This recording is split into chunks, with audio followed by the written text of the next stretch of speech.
राधे राधे सखियों। गणेश जी की कहानी। विष्णु भगवान लक्ष्मी जी के साथ विवाह करने के लिए जा रहे थे तो सारे देवी देवताओं को बुला लिया। सब देवी देवता कहने लगे कि गणेश जी को क्यों नहीं बुलाया। तो विष्णु भगवान जी बोले, दून दुलाली, सूंड सुंडाली, हाथी जैसा सूंड, मोटे मोटे कान, इसे साथ में ले जाकर क्या करेंगे। इसे तो घर की रखवाली के लिए छोड़ दो। बारात चली गई। इतने में नारद जी ने गणेश जी को भड़का दिया। आपको साथ ले जाने में से बारात बहुत बुरी लगी, इसलिए आपको यहाँ छोड़ दिया। इससे गणेश जी को बहुत गुस्सा आया और सारे चूहों को आज्ञा दे दी कि सारी जमीन खोखली कर दो। चूहों ने सारी जमीन खोखली कर दी, जिससे गणेश जी के रथ का पहिया धरती में धंस गया। सब पहिया निकालने लगे पर रथ का पहिया नहीं निकला। फिर किसान खाती को बुलाया और पहिए को हाथ लगाकर बोला कि बोलो गणेश जी महाराज की जय। तो पहिया निकल गया। तब उन्होंने कहा कि गणेश जी को मनाए बिना कोई काम सिद्ध नहीं हो सकता। आप सबसे पहले गणेश जी का विवाह रिद्धि सिद्धि के साथ करो, बाद में विष्णु भगवान का विवाह लक्ष्मी जी के साथ करो। गणेश जी महाराज ने जैसे भगवान के कार्य सिद्ध किए वैसे हम सबके करें। बोलो गणेश जी महाराज की। एक बहुत धनवान साहूकार था जिसके घर धन की आदि की किसी की कमी नहीं थी, परंतु उसके दुख था कि उसके एक पुत्र नहीं था। इसी चिंता में रात दिन रहता। वह पुत्र की कामना के लिए प्रति सोमवार को और सावन के महीने में प्रतिदिन शिव जी भगवान की पूजा, व्रत और पूजा किया करता और सायकाल में शिव मंदिर में जाकर शिव जी के विग्रह के सामने दीपक जलाया करता। उसके इस भक्ति भाव को देखकर एक समय पार्वती जी शिव जी महाराज से कहने लगी कि यह साहूकार आपका अनन्य भक्त है, सदैव आपकी व्रत और पूजा में बड़ी श्रद्धा से करता है, इसकी मनोकामना पूरी करो। शिव जी ने कहा, पार्वती, यह संसार कर्म क्षेत्र है। जैसे किसान खेत में बीज बोता है वैसा ही फल काटता है, उसी प्रकार संसार में जैसा कर्म करते हैं वैसा ही फल मिलते हैं। पार्वती ने अत्यंत आग्रह किया, महाराज, जब आपका अनन्य भक्त है तो आपको इसको किसी प्रकार का दुख नहीं होना चाहिए। जो इसको दुख है उसको अवश्य दूर करना चाहिए, क्योंकि आप सदैव अपने भक्तों पर दयालु रहते हैं, इसके दुखों को दूर करते हैं। मनुष्य आपकी सेवा में यदि आप ऐसा नहीं करेंगे तो मनुष्य आपकी सेवा व्रत क्यों करेंगे। पार्वती के आग्रह को देखकर महाराज बोले, पार्वती, कोई भी पुत्र नहीं है, इस चिंता में यह अति दुखी रहता है। इसके भाग्य में पुत्र न होने से इसकी पुत्र की प्राप्ति का वर देता हूँ, परंतु यह पुत्र केवल 16 वर्ष का होगा। इसके पश्चात इसकी मृत्यु प्राप्त होगी, इससे अधिक मैं कुछ नहीं कर सकता। यह बात सुनकर साहूकार सुन रहा था।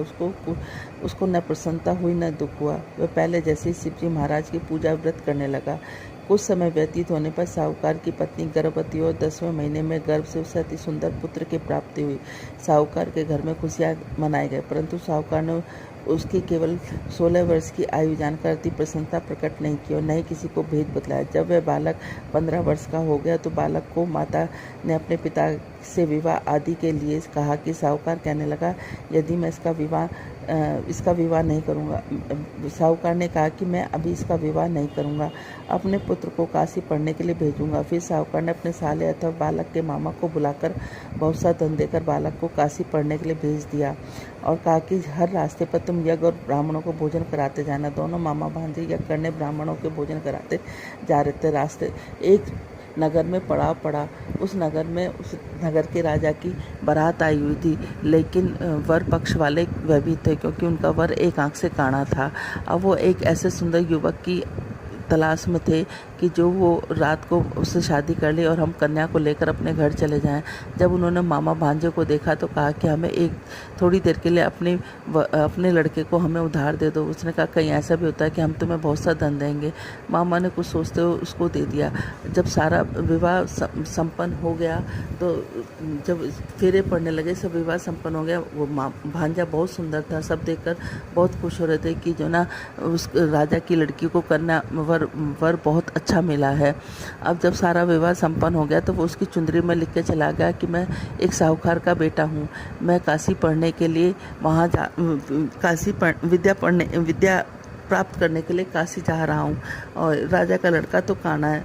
कन्या अपनी चुंदरी पे अपने वर को कुछ लिखता हुआ देख रही थी। उसने जाकर देखा, जब सुबह विदा का समय आया तो उसने अपनी चुंदरी पर लिखा देखा। उसने कहा कि यह मेरा वर नहीं है, मेरा वर तो काशी पढ़ने के लिए गया हुआ है, राजा का लड़का तो काना है। उसने उसके साथ जाने से मना कर दिया। सारे में हाहाकार मच गया। राजा ने जब सच्चाई का पता चलाया तो उसको पता चल गया कि वो तो वाकई में ही काना है। उसको भगा दिया गया। अब वो, क्योंकि उस लड़की की किस्मत में सौभाग्यवती का योग था, वो वो 16 सोमवार किया करती थी। सावन के सोमवार व्रत पूजा विधि विधान से किया करती थी और व्रत की यही कहानी वो पढ़ा करती थी। अब वो मामा भांजे काशी के लिए चलती है। काशी पे यज्ञ पूरा करने के लिए जब वापसी में यज्ञ पूरा करने के लिए कर रहे थे तो क्या नाम है, एक दिन जब वह 16 वर्ष का पूरा हो गया तो उसके सिर में भयानक दर्द उठा। उसने कहा, मामा मैं थोड़ा सा आराम करने जाता हूँ, मेरे सिर में बड़ा भयानक दर्द उठ रहा है। मामा ने कहा ठीक है। अब वो आराम करने के लिए चला गया तो वो थोड़ी देर में मामा उसको या पूर्ण आहुति देने के लिए बुलाने आया तो देखा कि भांजा तो मरा पड़ा है। उसने सोचा मैं रोऊंगा चिल्लाऊंगा तो सारा यज्ञ खराब हो जाएगा। उसने अपने दिल पर पत्थर रखकर और सारा यज्ञ और ब्राह्मणों को भोजन कराने के बाद वो विलाप करने लगा। संयोग उसी रास्ते से शिव और पार्वती जा रहे थे। इतना विलाप देखकर पार्वती माता रुक गई। उन्होंने शिव जी भगवान से कहा, देखो कौन विलाप कर रहा है। तो वो कहने लगा कि कोई विलाप नहीं कर रहा है, ये विलाप वही कर रहा है जिसको 16 वर्ष की आयु संपूर्ण हो गई। उसने कहा, नहीं, बहुत करुणा कुंदन है, मैं तो जाकर देखूंगी। जाकर देखा तो पार्वती माता उससे कहने लगी कि आपको इसको जीवित करना ही पड़ेगा। जब शिव जी भगवान ने ध्यान करा तो देखा कि इसकी शादी तो उस लड़की से हो गई जो अखंड सौभाग्यवती जिसके भाग्य में है। अब उनको उस लड़के को जीवित करना पड़ा। उस लड़की को जीवन दान देने के बाद शिव पार्वती आगे चल दिए। वो लड़का वापस जा रहा था तो वहाँ उसी नगर से गुजरने लगा तो लड़की ने और उसकी सखियों ने पहचान लिया। वो पकड़कर राजा के सामने लेके आए। राजा ने सारी बात बताई, उसे बहुत सा धन दिया और अपनी लड़की को विदा कर दिया। इधर लड़के के माँ बाप दोनों छत पर चढ़कर बैठ गए। वो कहने लगे कि हम नीचे जब भी उतरेंगे, जब हमारा बेटा हमें लेने आएगा, नहीं तो हम यहीं से प्राण दे देंगे। इतने मामा नगर में पहुंचने के बाद उसने जाकर कहा कि चलो तुम्हारे बहू और बेटे आए। वो कहने लगा क्यों? वो करता है, मेरे भाग्य में तो 16 साल का बेटा था। मामा ने उसको सारी बात बताई। कहने लगा कि जो ना अखंड सौभाग्यवती लड़की की शादी होने की वजह से तुम्हारे बेटे की आयु पूरी लंबी हो गई है। अब दोनों सेठ सेठानी नीचे उतरे। उन्होंने अपने बेटे और बहू को खूब आदर सत्कार के साथ किया और कहा कि जो भी सावन के महीने में इस कहानी को रोज पढ़ेगा सुनेगा उसको भी अखंड सौभाग्यवती का फल मिलेगा, साथ में पुत्र पौत्र का फल मिलेगा। जैसे पार्वती माता शिव जी भगवान तुमने उसको दिया, वैसे कहते सुनते हमें और हमारे परिवार को सुनने और कहने वालों को सबको देना। बोलो भोलेनाथ की जय, माँ पार्वती की जय। एक बुढ़िया माई थी। वो सूर्य नारायण भगवान की पूजा किया करती थी। पड़ोसन से गोबर लाती, घर को लीपा पोती करती और भगवान का भोग बनाती और भोग भगवान को, सूर्य नारायण भगवान को लगाया करती। एक दिन उसकी पड़ोसन से किसी बात पर कहा सुनी हो गई तो उसने गोबर देने से मना कर दिया। तो उसने ना लीपा, ना पोता, ना बनाया, ना खाया। इस तरह से उसको 1 सप्ताह बीत गया। सूर्य नारायण भगवान ने सोचा, ये मेरी इतनी भक्त है, अगर ये बिना खाए पिए मर गई तो मेरा तो बड़ा वो हो जाएगा, नाम खराब हो जाएगा। तो उन्होंने बुढ़िया माई को सपने में दर्शन दिए कि बुढ़िया माई बाहर उठ के देख, एक गाय और बछड़ा बंधे रखे हैं। बुढ़िया माई सुबह उठी, उसने देखा एक गाय बछड़ा थे। अब वो सुबह वो गाय 1 लड़ सोने की दिया करती, बाकी सारा गोबर किया करती। पड़ोसन आती, सोना ले जाती और गोबर छोड़ जाती। इस तरह से काफ़ी दिन चलता रहा। तो भगवान ने सोचा कि बुढ़िया माई को तो ये तो सीधी सादी भोली भाली है, इसको कभी पता ही नहीं चलेगा कि ये सोना भी देती है। एक दिन उन्होंने जोर से आंधी में चला दिए तो बुढ़िया माई ने डर के मारे अपनी गाय और बछड़े को अंदर बंद कर लिया। अब वो सुबह उठी तो देखा वो कुछ सोना दे रही है, बाकी गोबर दे रही है। उसने अब गाय बछड़े को अंदर बंद करना शुरू कर दिया तो पड़ोसन को सोना मिलना बंद हो गया। उसने जाके राजा के दरबार में जाके शिकायत लगाई कि ऐसी गाय और बछड़ा तो राजा महाराजाओं के घर में होनी चाहिए जो सोना देती है। राजा के सैनिक आए और बुढ़िया माई की गाय और बछड़े को पकड़ कर ले गए। वहां जाकर गाय ने सारे महल में गोबर ही गोबर कर दिया। तो राजा को बड़ा गुस्सा आ गया। उन्होंने बुढ़िया माई को पकड़ के बुला लिया और वो कहने लगे, तुझे सोना देती है ये गाय और बछड़ा और यहाँ गोबर ही गोबर कर दिया।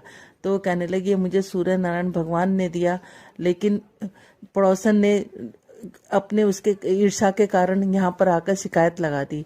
तो उन्होंने कहा अच्छा ऐसी बात है तो सूर्य ने भगवान से प्रार्थना करो। उसने प्रार्थना करी, सारे महल से गोबर गायब हो गया। राजा ने उस बुढ़िया माई को काफी सारा धन दिया और गाय बछड़े दिए और उस पड़ोसन को दंड दिया। जैसे सूर्य भगवान ने श्रावण मास के शुक्रवार की 9वें अध्याय की कथा।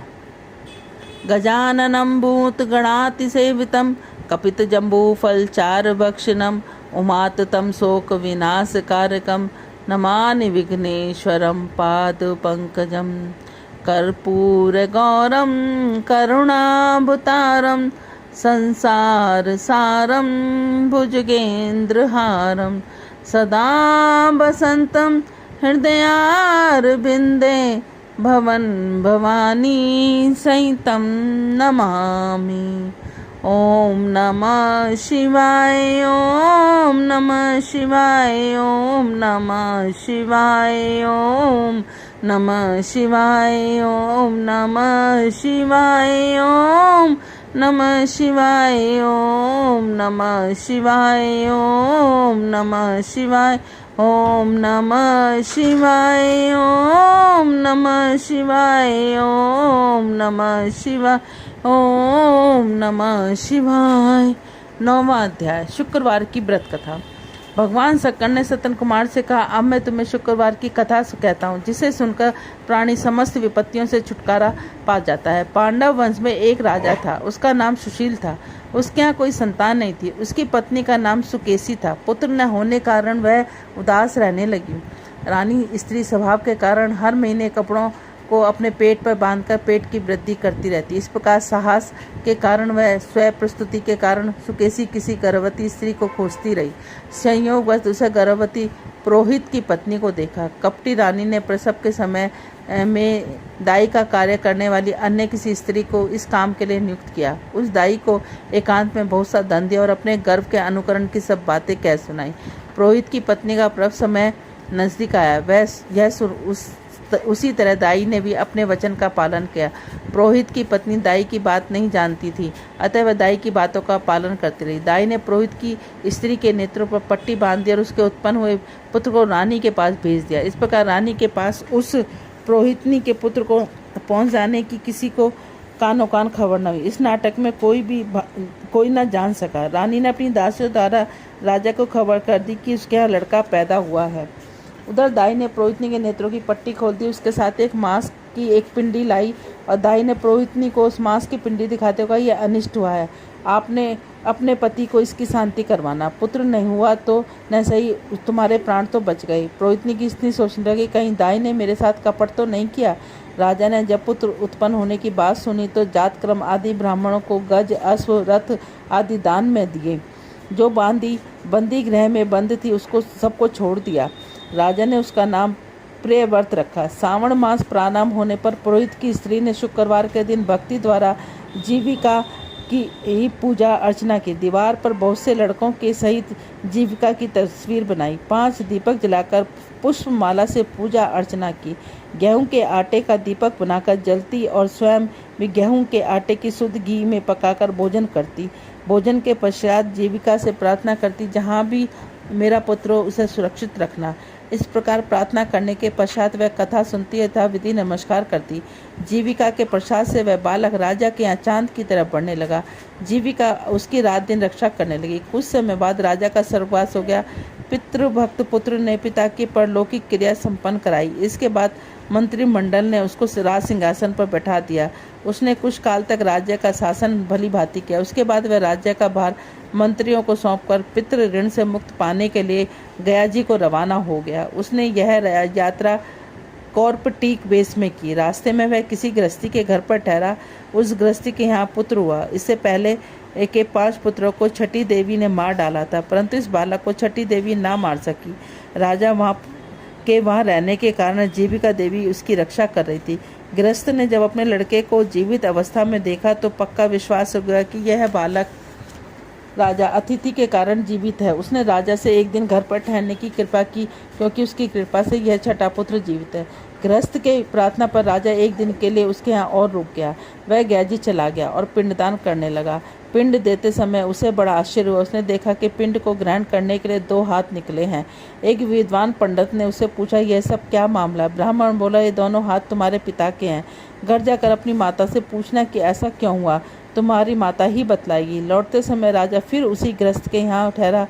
उसके यहाँ अब दूसरा पुत्र पैदा हुआ था, जो केवल 7 दिन का था। उस लड़के को लेने जब छठी देवी आई तो जीविका देवी ने उसे बालक को नहीं ले जाने दिया।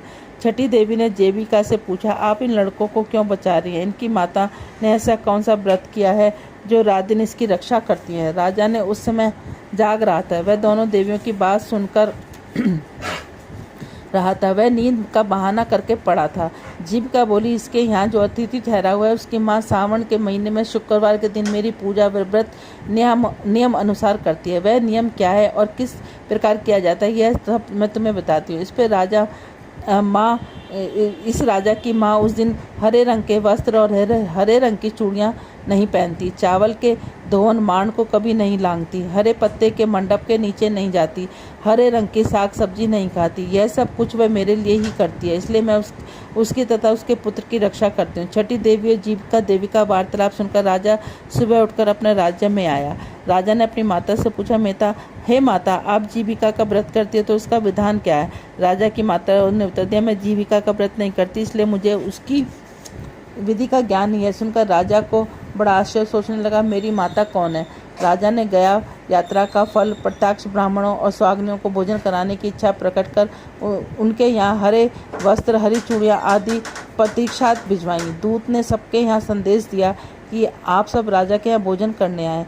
पुरोहित की पत्नी ने राजदूत से कहा, मैं हरे रंग की कोई चीज़ नहीं लेती। राजा को यह समाचार मिलने पर उसने पुरोहित की पत्नी के लिए लाल रंग के वस्त्र और लाल रंग की चूड़ियाँ भेजी। पुरोहित की पत्नी ने उन चीज़ों को ले लिया और राजमहल में आई।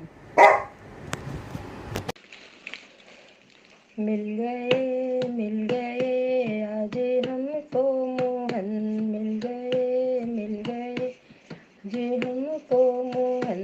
आज मेरे जमी पर नहीं है कदम, आज मेरे जमी पर ही है कदम। मिल गए आज हमको मोहन, मिल गए आज हमको मोहन। आज मेरे जमी नहीं है कदम, आज मेरे जमी पर नहीं है कदम। तुमने कृपा करी मेरी झोली भरी, तुमने कृपा करी मेरी झोली भरी। गुण कैसे मैं गाऊं तुम्हारे हरि, गुण कैसे मैं गाऊं तुम हरि। खिल गया आज मेरा चमन, खिल गया आज मेरा चमन। आज मेरे जमी पर ही है कदम, आज मेरे जमी पर नहीं है कदम।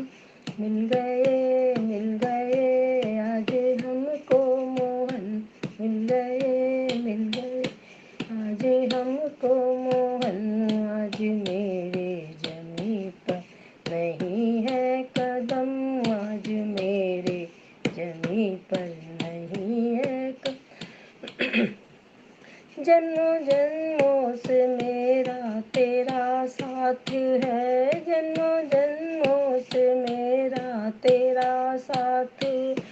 मेरे सर पे प्रभु जी तेरा हाथ है, मेरे सर पे प्रभु जी तेरा हाथ। कर दिया तूने मुझ पे रहम, कर दिया तूने मुझ पे रहम। आज मेरे जमी पर नहीं है कदम, आज मेरे जमी पर नहीं है कदम। मिल गए आज हमको मोहन, मिल गए आज हमको मोहन। आज मेरे जमी पर नहीं है कदम, आज मेरे जमी पर नहीं है कदम। मेरी हर सांस करती तेरा शुक्रिया, मेरी हर सांस करती तेरा शुक्रिया। मेरे मालिक ने मुझको बहुत कुछ दिया, मेरे मालिक ने मुझको बहुत कुछ दिया। भर दिया खुशियों से दामन, भर दिया खुशियों से दामन। आज मेरे जमी पर नहीं है कदम, आज मेरे जमी पर नहीं है कदम। मिल गए आज हमको मोहन, मिल गए आज हमको मोहन।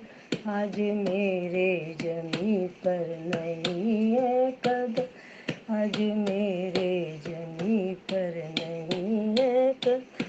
तेरी महिमा को कैसे मैं गाऊं हरी, तेरी महिमा को कैसे मैं गाऊं हरी।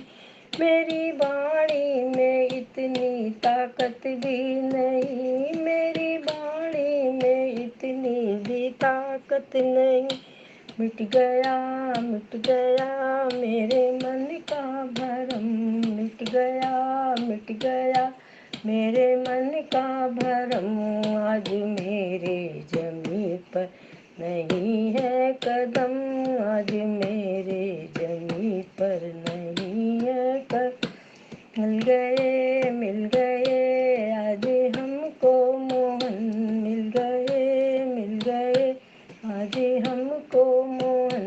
आज मेरे जमी पर नहीं है कदम, आज मेरे जमी पर नहीं है कदम। बोल बाके बिहारी लाल की जय।